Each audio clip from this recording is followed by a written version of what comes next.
সুবহানাল্লাহ বলো আলহামদুলিল্লাহ লা ইলাহা ইল্লাল্লাহ সুবহানাল্লাহ বলো আলহামদুলিল্লাহ লা ইলাহা ইল্লাল্লাহ লা ইলাহা ইলাহা ইল্লাল্লাহ শাহাদাতের বাণী ঠোঁটে আসিলেন কামলি বলা মক্কা দেব তিল রবি নোরে মিন্ন রে আলা সুবহানাল্লাহ লা ইলাহা ইল্লাল্লাহ লা ইলাহা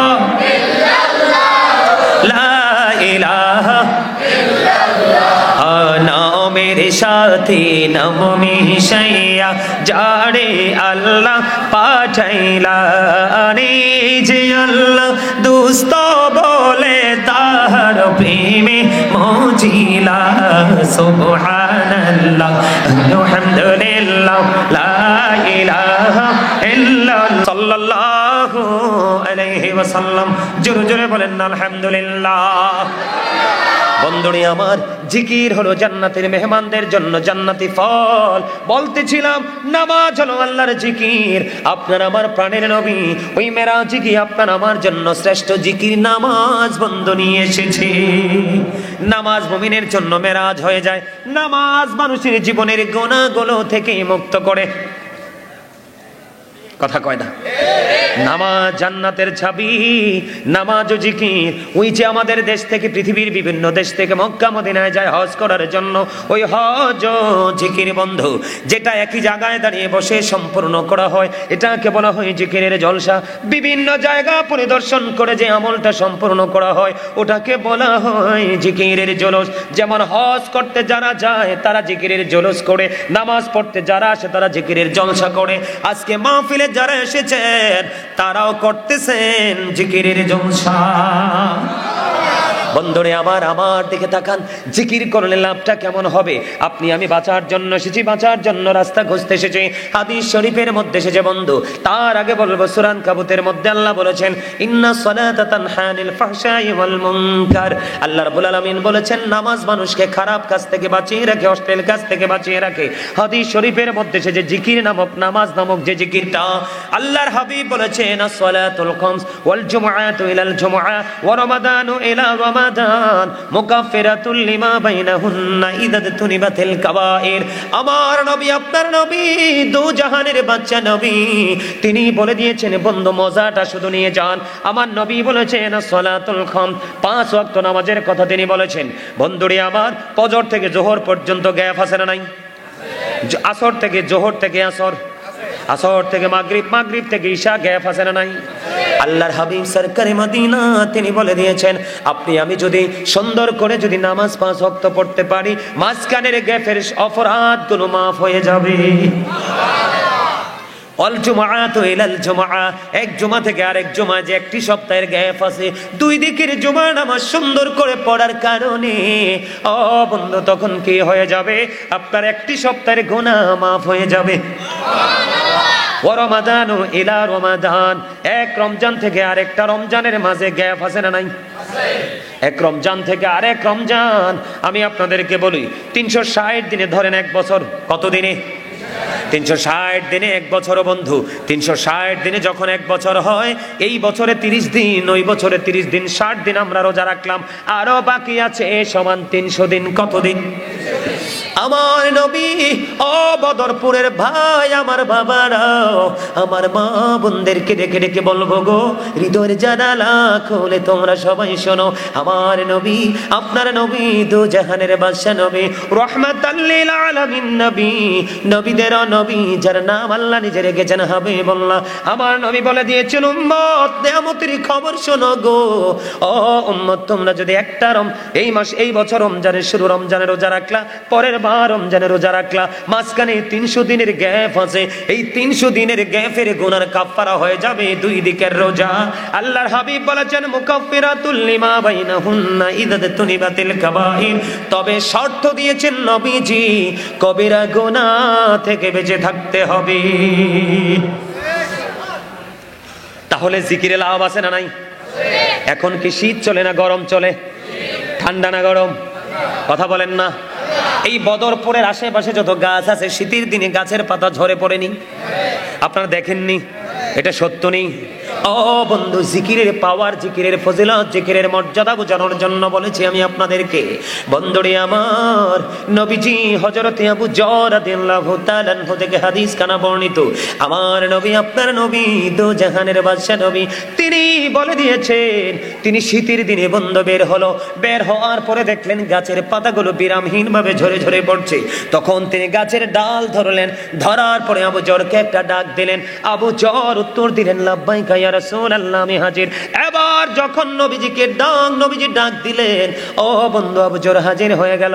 আমার নবী বললেন, রে আবু যর, তুমি নজর দিয়ে চাইয়া দেখো, শীতের কারণে গাছের পাতাগুলো যেমনি শুষ্ক হয়ে ঝরে ঝরে পড়ছে, আল্লাহর বান্দাগুলো, আখির নবীর উম্মতগুলো যখন নামাজ নামক জিকিরের মাধ্যমে এই সুন্দর কপাল যখন আল্লাহর কুদরতে কদমে লাগাইয়া দেবে, ওই শীতের দিনের গাছের পাতার মতো তার জীবনের গুনাহগুলি ঝরে পড়ে যাবে। তাহলে জিকিরে লাভ না লস? আরো জোরে বলেন না, জিকিরে লাভ না? আমার নবী, আপনার নবী বলেছেন, তোমার বাড়ির আঙিনায় যদি একটা পুকুর থাকে বা জলাশয় থাকে, ওটার মধ্যে যদি তুমি দৈনিক 5 বার যদি গোসল করো, তোমার গায়ে ময়লাও থাকবে না, দুর্গন্ধও থাকবে না। ঠিক কিনা বলে? হাদিস শরীফ থেকে বন্ধু। ঠিক তেমনি ভাবে আপনি যদি 5 ওয়াক্ত নামাজ ঠিকভাবে পড়তে পারেন, তাহলে আপনার আমল নামায় গুনাহ থাকবে না, আর আপনার গুনাহ করতেও মন চাইবে না। ঈসা রুহুল্লাহ একদিন হেঁটে হেঁটে যায়। কি করেন? হেঁটে হেঁটে যায়। হেঁটে হেঁটে যাওয়ার সময় তিনি দেখতে পেলেন একটা পাখি। একবার তিনি গাটা ধুলাবালি দিয়ে ময়লা করছে, আরেকবার তিনি পানিতে গোসল করছে। এমনি করে করে পাখিটা 5 বার করলেন। ঈসা রুহুল্লাহ চিন্তা করতেছেন, এটা কি আশ্চর্য ধরনের খবর, আশ্চর্য ধরনের দৃশ্য। আল্লাহ রাব্বুল আলামিন ফেরেশতার মাধ্যমে জানিয়ে দিলেন ঈসা রুহুল্লাহকে, এটা আশ্চর্য ধরনের ঘটনা, এটা আখির নবীর উম্মতের নিদর্শন। কেমন নিদর্শন? আল্লাহর প্রিয় হাবিবের উম্মতগুলো যখন গুনাহ করবে, গুনাহ করার পরে তার শরীরটা কি হয়ে যাবে? ময়লা হয়ে যাবে। ময়লা হয়ে যাওয়ার পরে যখন সে নামাজে দাঁড়াবে, গুনাহগুলো ঠিক তেমনি কি হয়ে যাবে? মাফ হয়ে যাবে। জোরে জোরে কন্যা সুবহানাল্লাহ। যদি জিকির করেন আপনি লাভবান হবেন। যদি জিকির সঠিকভাবে করতে না পারেন, তাহলে আপনার অবস্থা মোটেও ভালো হবে না। আপনাদের সামনে সংক্ষিপ্ত আকারে আমি আপনাদেরকে বলি বন্ধু, কাল কিয়ামতের দিন এমন অবস্থা হবে, হাদিস শরীফের মধ্যে এসেছে, মা আয়েশা যখন প্রশ্ন করলেন, নবী গো, ও প্রাণের নবী, নারী পুরুষ সবাই কি উলঙ্গ অবস্থায় উঠবে? কয় হ্যাঁ, সবাই উলঙ্গ অবস্থায় উঠবে রে। নবীজিকে প্রশ্ন করলেন মা আয়েশা, নবী গো, নারী পুরুষ যে উলঙ্গ অবস্থায় উঠবে, তারা একজন কি আরেকজনের দিকে তাকাবে না? এবার মা আয়েশা প্রশ্ন করতে দেরি রে, আমার নবীজি একটা ডাক দিয়ে বললেন, আয়েশা, এত ভয়ঙ্কর হবে রে পরকালটা, এত ভয়ঙ্কর হবে রে, এত বিপজ্জনক হবে, একটা নারী একটা পুরুষ একজন আরেকজনের দিকে তাকাইবার মতো কোনো সুযোগ থাকবে না। আপনারা তো জানেন না, আপনারা মনে করেন কবরটা বাড়ির আঙ্গিনায় মাত্র 3.5 হাত মাটির ঘর। আল্লাহর হাবিব বলেছেন, আল কবরু রাওজাতুম মির রিয়াদিল জান্নাতি আও হুফরাতুম মিন হুফারিন নার।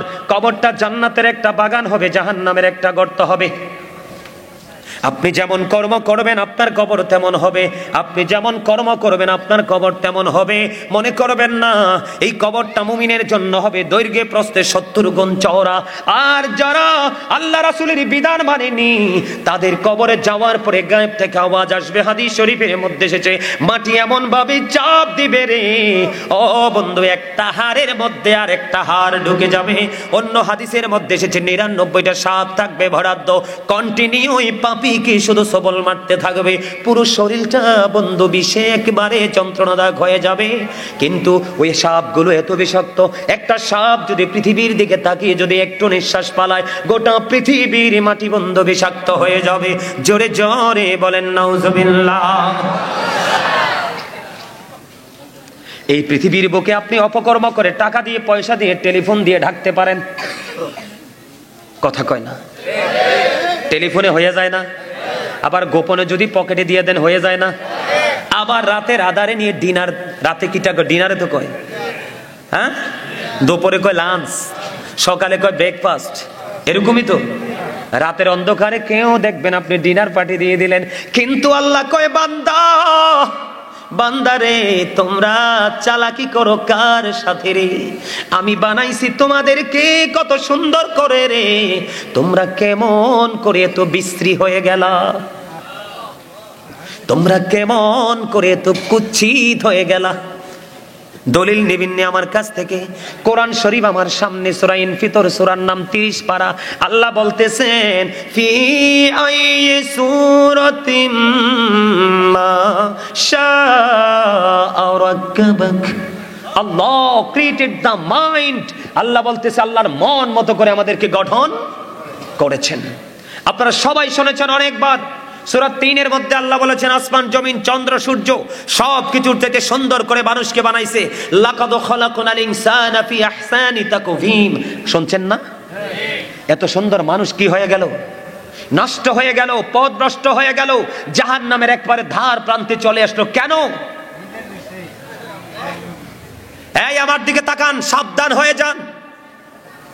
কোরআন শরীফে সূরা ইউনূসের 44 নম্বর আয়াতে আল্লাহ রাব্বুল আলামিন স্ট্রেইট ফরওয়ার্ড ভাবে বলে দিয়েছেন, ইন্নাল্লাহা লা ইয়াজলিমুন নাসা শাইয়্যান ওয়ালাকিন্নান নাসা আনফুসাহুম ইয়াজলিমুন।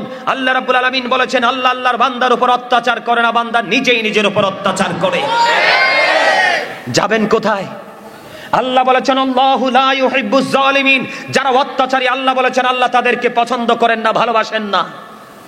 আল্লাহ বলেছেন ওমালিজ জালিমিনা মিন আনসার।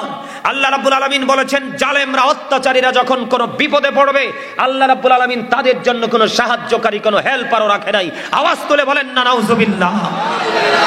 যাবেন কোথায়? পাপগুলো কি লুকায় রাখতে পারবেন? আরে কথা বলেন না, লুকায় রাখতে পারবেন? আবারও বলছি বন্ধু, একই ছোরা, কোরআন শরীফের 30 পারা সূরা ইনফিতর। আল্লাহ রাব্বুল আলামিন বলতেছে ওয়া ইযাল কুবুরু বু'সিরাত আলিমাত নাফসুম মা কদ্দামাত ওয়া খরাজ। আল্লাহ রাব্বুল আলামিন বলে দিয়েছে কবরটা যখন ওপেন হয়ে যাবে, উন্মোচিত হয়ে যাবে, তখন আপনারা আমরা প্রত্যেককেই বন্ধু জানতে পারবো, দেখতে পারবো। আপনার আমার সামনে প্র্যাকটিক্যাল থাকবে রে, কে কি করেছে আর কি করেনি। আপনারা কি আমার কথাগুলো মন দিয়ে শুনছেন? হৃদয়কে ঢুকাচ্ছেন? আপনারা বুঝেন নাই, আলেমরা বুঝতে পেরেছে। আমি আজকে হেডলাইন দিয়েছি কি জানেন? অত্যন্ত প্রেমময় একটা হেডলাইন দিয়েছি, কারণ আপনারা তো আমারই। আপনারা কার? আপনারা আল্লাহকে ভালোবাসেন না? রাসূলকে ভালোবাসেন না? আল্লাহর ওলিদেরকে ভালোবাসেন না? সাহাবায়ে কেরামদেরকে ভালোবাসেন না? তাহলে আমরা তো একই সুতোই গাঁথা। আপনারা আমার, আমি আপনাদের। আমাদের এটা একটা পরিবার। কি কথা ঠিক না বেঠিক? আমরা সবাই কি একই পরিবারের সদস্য? আমি যেখানে থাকি, আপনারা যেখানে থাকেন, আমাদের একটা পরিচয় আছে, আমরা মুসলমান। তাহলে আমরা একই পরিবারের সদস্য না? আমরা একই আওলাদ না? কথা বলেন, আমার দিকে তাকান। আমি আজকে হেডলাইন দিয়েছি কি জানেন? আমি আজকে হেডলাইন দিয়েছি ইয়া আইয়ুহাল্লাযীনা আমানু কু আনফুসাকুম ওয়া আহলিকুম নার। আমার আজকে শিরোনাম হলো O believers, save yourself and your families from the fire. আল্লাহ রাব্বুল আলামিন বলেছে ঈমানদারদেরকে ডেকে তুমি জাহান্নাম থেকে বাঁচো এবং তোমার পরিবারকে বাঁচাও। আমি আজকে এসেছি আপনাদেরকে বাঁচার রাস্তা দেখানোর জন্য। জোরে কন্যা সুবহানাল্লাহ। আচ্ছা, আপনারা কেউ কি এখানে কেউ কি আছেন যে জাহান্নাম চান? আমি আজকে চ্যালেঞ্জ করে বলতে পারবো, জান্নাতের বাগান থেকে আপনি আজকের পরে যদি আপনার লাইফ স্টাইলকে চেঞ্জ করতে পারেন, আজকের পর থেকে যদি, আজকের ওয়াজের পর থেকে আপনি যদি মনে করতে পারেন গাজী সুলাইমান আল কাদরি আমাদেরকে যেই কথাগুলো বলেছে সেই কথাগুলোর উপর ভিত্তি করে আমি আজকে থেকে পরিবর্তন হয়ে গেলাম, সেই পরিবর্তনের ধারা অব্যাহত রেখে যদি আপনি কবর পর্যন্ত যেতে পারেন, আল্লাহ আপনার অতীত জীবনের গুনার কথা জিজ্ঞেস করবে না। জোরে বলেন না সুবহানাল্লাহ। শয়তান আল্লাহকে চ্যালেঞ্জ করেছে আমাদেরকে কন্টিনিউ ধোঁকা দিবে। আল্লাহ বলতেছে শয়তান তুমিও জেনে রাখো, আমি আল্লাহ কথা দিলাম আমার বান্দা যতক্ষণ পর্যন্ত আমার কাছে ক্ষমা চাইবে ততক্ষণ আমি ক্ষমা করতেই থাকবো। আরো জোরে কন্যা সুবহানাল্লাহ। আরেকটু মহাব্বতে আল্লাহর একটা মজার খবর দিছে, আপনারা ভয় পায়েন না। আল্লাহ অত্যন্ত দয়াময়, প্রেমময়। তার জন্য তারপরে আমাদের জন্য দিয়েছে রাহমাতাল লিল আলামিন। আমরা প্রেমময় একজন নবী পেয়েছি। আমাদের জন্য সবচেয়ে বড় নিয়ামত, আমাদের ব্যারিস্টার হয়ে আল্লাহর আদালতে ওকালতি করে আমাদের ফয়সালা করবে জান্নাতের। কথা বলেন না কেন? এই আমার দিকে তাকান। আল্লাহ রাব্বুল আলামিন বলেছেন ইন্না কাইদা শাইতানি কানা দাঈফা। আল্লাহ বলেছেন শয়তান ডিসিপশন ইজ ভেরি উইক। শয়তানের ধোঁকা মুমিনের জন্য একেবারে দুর্বল। হাজার চেষ্টা করলো শয়তান মুমিনকে পবিত্র কাজ থেকে আটকাতে পারবে না। বিশেষ করে আজকের মাহফিলে দেখতেছি যুবকদের উপচে পড়া ভিড়। যুবকদের জন্য দুটো নিয়ামত। যুবক যারা যৌবনকালে আমল করতে পছন্দ করবে আল্লাহ রাসূলকে ভালোবেসে, কাল কিয়ামতের দিন সূর্য তোমার মাথার উপর থাকবে, সহ্য করতে পারবা না, ঘামে দুর্গন্ধে তোমার অবস্থা পরিবেশ খারাপ হয়ে যাবে। সেই দিন যুবকরা যৌবনকালে আমল করার কারণে, আল্লাহকে ভয় করার কারণে আল্লাহ তার আরশের নিচে জায়গা করে দিবে। আর আমার নবী বলেছেন আল হাসান ওয়াল হুসাইন সাইয়্যিদা শাবাবি আহলিল জান্নাহ। আমার নবী বলেছেন Imam Hasan and Husain are the leader of younger people in Jannah. যুবক, বদরপুরের যুবক, তোমরা সবাই শোনো গো। আমার নবী বলে দিয়েছেন তোমরা অত্যন্ত 100% ইমানদার হয়ে আমল করে করে কবরে যাও।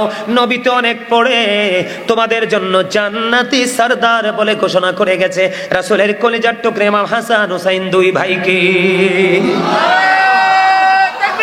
আল্লাহু আকবার, ইয়া রাসূলুল্লাহ, জিন্দাবাদ জিন্দাবাদ জিন্দাবাদ। আলহামদুলিল্লাহ বলে। আমার দিকে তাকান, আমি কি বলতে চেয়েছি আপনাদেরকে? আপনার আমার অপরাধ সব চোখের সামনে থাকবে, লুকানোর সুযোগ নেই। আছে? এদিক দিয়ে দেখেন আল্লাহ কি বলতেছে, ইন্না বাতশা রাব্বিকা লাশাদীদ।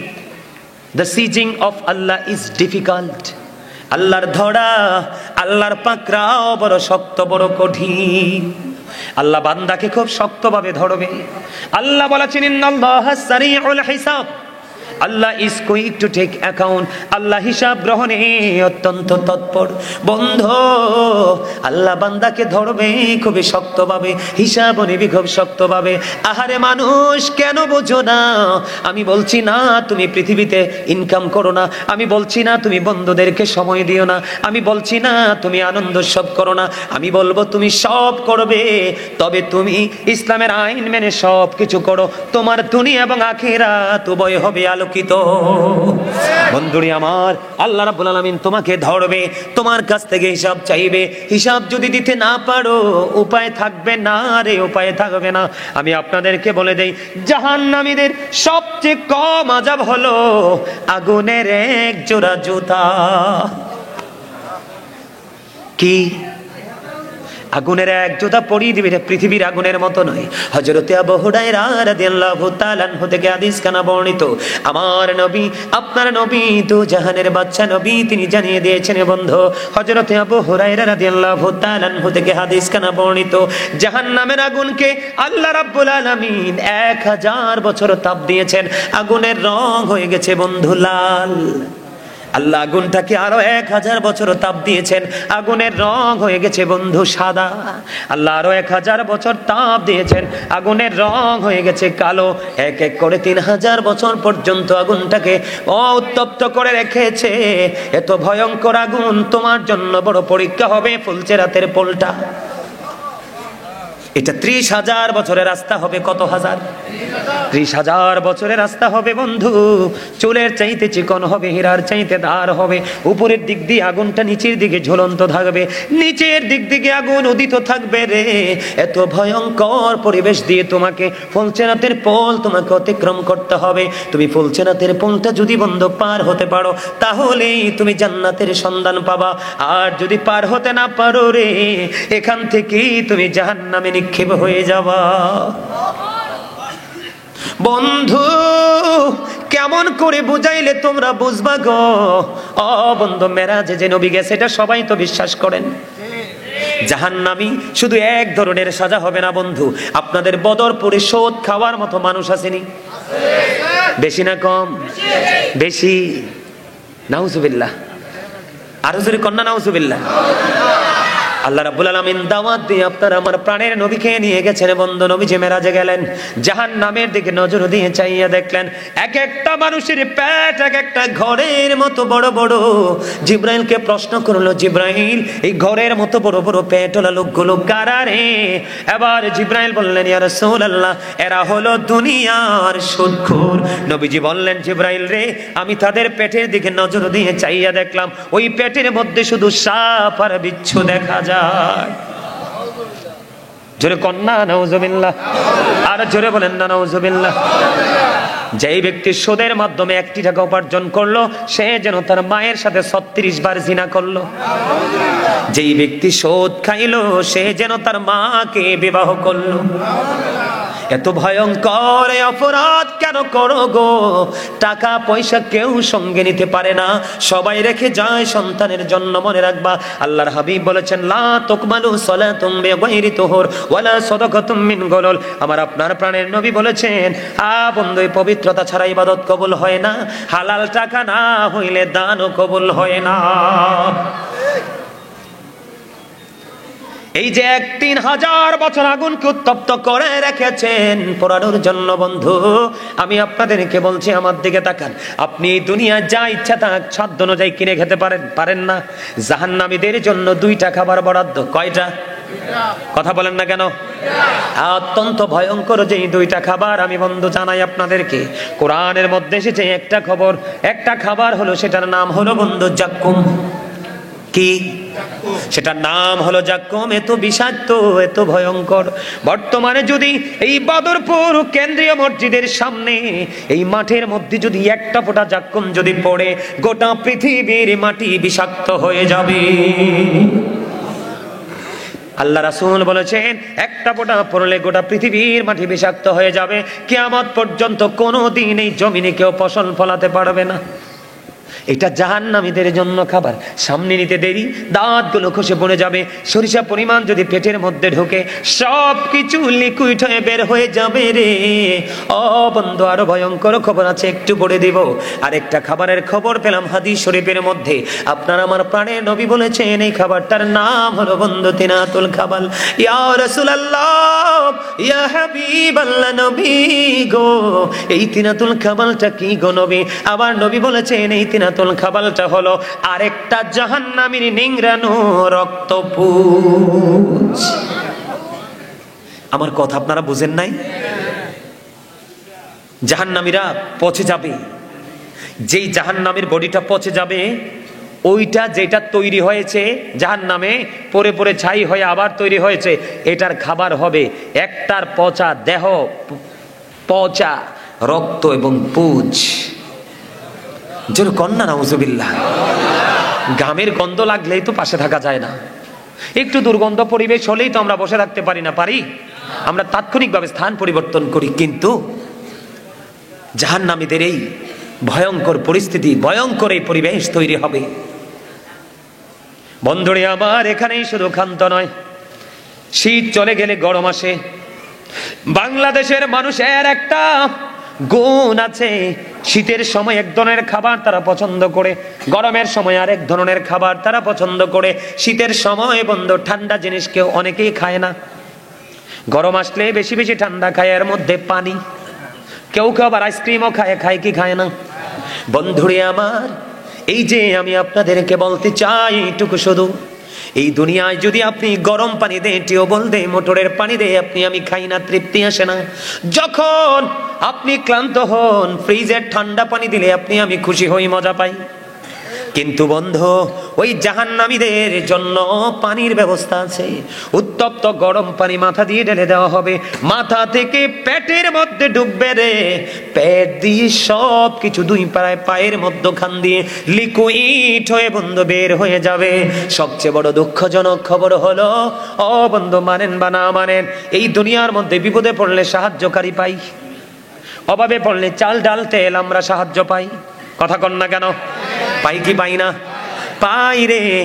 অসুস্থ হলে বন্ধু হসপিটালে যাই, যদি হসপিটালে যদি আমাদের রোগ ভালো না হয়, একটা অবসান হয় আমাদের মৃত্যুর মাধ্যমে, মরে গেলে সব শেষ, ঠিক কিনা? কিন্তু বন্ধু, তোমার জন্য জাক্কুম বরাদ্দ, তোমার জন্য 3000 বছর উত্তপ্ত আগুন বরাদ্দ, তোমার জন্য আগুনের এক জোড়া জুতা বরাদ্দ। ও বন্ধু কেমন করে বলবো রে, তিনাতুল খাবাল বরাদ্দ, উত্তপ্ত গরম পানি বরাদ্দ। কত নোংরা, কত নোংরা, কত নোংরা পরিবেশ তোমার জন্য বরাদ্দ। তুমি সেদিন যতই ক্ষমতাশালী হও, এমপি হও, মন্ত্রী হও, এসপি হও, ডিসি হও, যেই দেশেরই বন্ধু ক্ষমতাসীন ক্ষমতাধর লোক হও না কেন, আল্লাহর কাছে তুমি কখনোই ক্ষমতাধর হবে না। আল্লাহ বলেছে বান্দা সাবধান হয়ে যাও, আমি আল্লাহ বান্দার উপর জুলুম করে না, বান্দা নিজেই নিজের উপর জুলুম করে।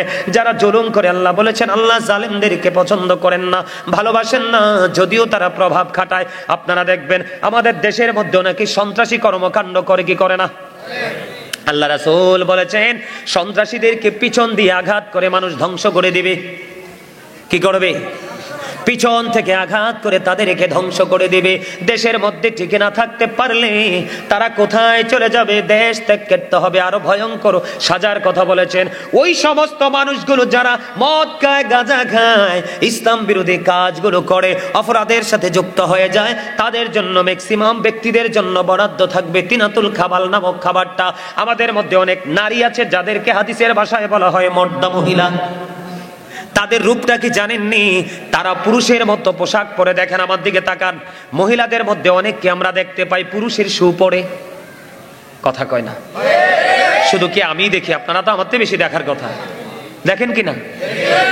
আমরা যখন শপিং কমপ্লেক্সে যাই, কাপড়ের দিকে গেলে দিই সব মহিলারা, আমরা পুরুষের শুধু একটা লুঙ্গি, একটা প্যান্ট, একটা গেঞ্জি, একটা শার্ট আর একটা পাঞ্জাবি, তাই তো?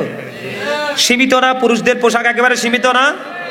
আর তাদের কত কোয়ালিটির sari, 3 piece, 2 piece, 1 piece, tops মপস, কত কিছু, তাও পেট ভরে না। পুরুষের শার্টের দিকে নজর। কথা কয় না? জুতার বাজারে গেলে তো চোখে ধাঁধা লেগে যায়, কত কোয়ালিটির জুতা যে তাদের, তারপরও সেগুলাতে তাদের কল মজে না। পুরুষের স্যান্ডেল বা শুয়ের দিকে নজর আছে না নাই? আল্লাহর হাবিব সরকারে মদিনা তিনি বলেছেন যেই মহিলা পুরুষের পোশাক পরবে, পুরুষের মতো চলাফেরা করবে, ওই মহিলা হলো মর্দা মহিলা। ওই মহিলার জন্য বন্ধু তিনাতুল খাবালটা বরাদ্দ। ওই যে জাহান্নামীদের নিংড়ানো রক্তপুঞ্জ, এটা খেতে দেওয়া হবে বন্ধু। দুঃখজনক হলেও সত্য, আল্লাহ বলেছেন বান্দা সাবধান হয়ে যাও। লা ইয়ামুতু, people will not die that day, সেদিন মানুষ মরতে পারবে না। আল্লাহ বলেছেন ফিহা ওয়ালা ইয়াহইয়া, people will not be able to live that day, সেদিন মানুষ বাঁচতেও পারবে না। আল্লাহ বলেছেন ওমা হুমান হাবি গায়িবিন, people will not be able to escape that day, সেদিন মানুষ সেখান থেকে পালাতেও পারবে না। বাঁচারও সুযোগ নাই, মরারও সুযোগ নাই, পালিয়ে যাওয়ারও। কি করবেন সেদিন? এই জন্য আমি আপনাদেরকে একটু আগে আলোচনা করে বুঝিয়েছি, বেশি বেশি করে আল্লাহ রাসূলের জিকির করতে হবে, অন্যথায় আপনার উপায় নেই। উপায় আছে? আরো জোরে বলেন, উপায় আছে? সাজার, জাহান্নামে এক এক কর্মের এক এক সাজা। কথা কি বুঝতে পারছেন? যে যেই অপরাধ করবে সেই অপরাধের হিসাব করে তাকে সেই ধরনের সাজা দেওয়া হবে। কথা কি বুঝতে পারছেন? সম্মানিত উপস্থিতি, আর আমি আলোচনা করব না, অনেক লম্বা সময় আলোচনা হয়ে গেছে। হ্যাঁ না, আরে না, তারা গজল অনেকে মনে হয় পছন্দ করে না। আচ্ছা আমি করব, একটু কালেকশনের কথা বলছিল। সম্মানিত উপস্থিতি, মসজিদের কোন অংশে জানি কাজ চলতেছে, বুঝছেন? হ্যাঁ, দ্বিতীয় তলায় কাজ চলতেছে। কর্তৃপক্ষ আমার কাছে অনুরোধ করেছে, হুজুর জাস্ট আপনি মাহফিলটা শেষ করার আগে 5 মিনিট শুধু একটু আমাদের দর্শকদের কাছে একটু সাহায্যের হাত বাড়িয়ে দিবেন, তারা সবাই যদি মসজিদের জন্য একটু দান করে। আচ্ছা আপনারা যদি প্রতিশ্রুতি দেন আমাকে যে মসজিদের জন্য একটু দান করব, তাহলেই আমি আপনাদের কাছে হাত পেতে বসবো। যদি বলেন না হুজুর দিব না, তাইলে কিন্তু আমি আপনাদেরকে কষ্ট দিব না। আপনারা কি আপনার ঠোঁটটা খুলে একটু তেলাওয়াত করে শোনাই? দান করলে কি হবে শোনাই? এতক্ষণ তো মুখস্থ ওয়াজ করছি, তাই না? এখন একবার সূরা বাকারার প্রথম আয়াতে দেখেন আল্লাহ কি বলতেছে, আমি আপনাদেরকে একটু শোনাই। হ্যাঁ, একটু ধৈর্য ধরে শুনবেন। শুধু এটা ইয়ে করে রাখছে, উল্টো করে রাখছে। এই দেখেন আল্লাহ রাব্বুল আলামিন কি বলেছেন, বিসমিল্লাহির রহমানির রহিম, الذين ইউমিনুনা বিল গায়বি ওয়া ইউকিমুনাস সালাতা ওয়া মিম্মা রাযাকনাহুম ইউনফিকুন।